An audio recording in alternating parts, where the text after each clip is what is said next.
My name's Abby Lonsdale. I'm a social worker in the learning disability team, which is part of adult services.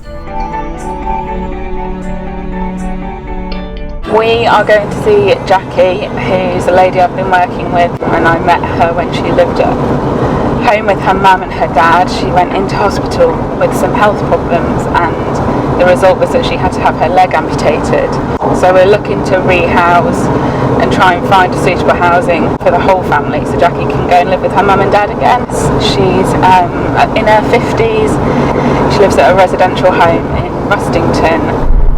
We're trying to sort out some of her finances at the moment, and one of the things that I need to do is a mental capacity assessment around whether Jackie has the ability to make decisions about how her money is managed.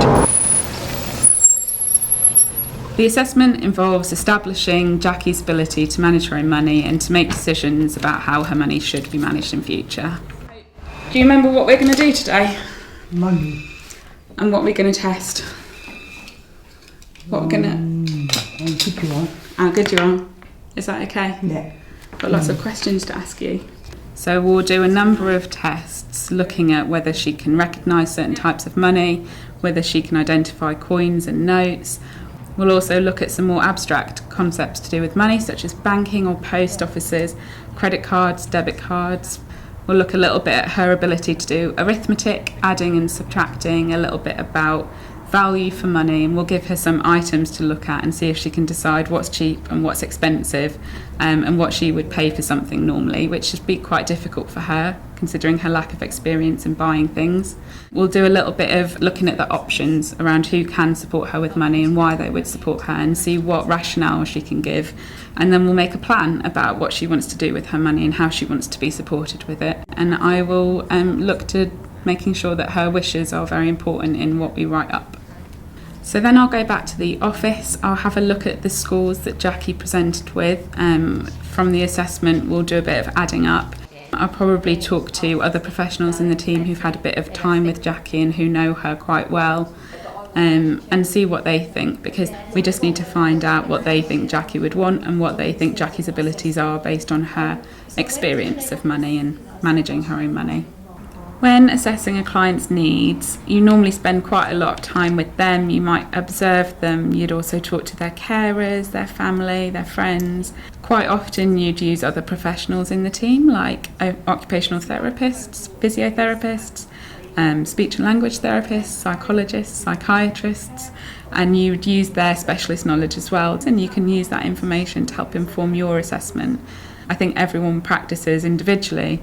They have their own professional way of doing it, but it's always a very informed and evidence-based way. The problems that you tend to come across in learning disability services anyway is the stigma and the discrimination that people suffer with. A lot of the time they'll find it really difficult to engage with services if they've had negative experiences in the past.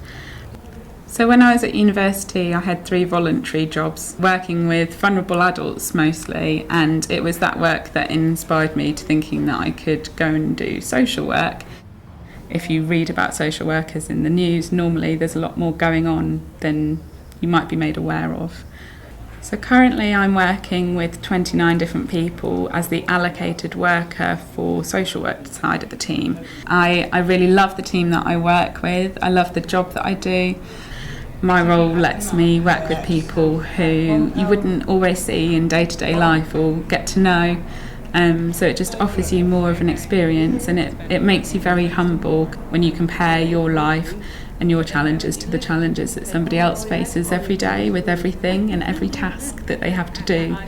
At the end of the day, I feel absolutely exhausted normally, but like I've done something really worthwhile and rewarding. I feel like I've achieved something, and I'm normally very happy when I leave work if I've managed to help someone.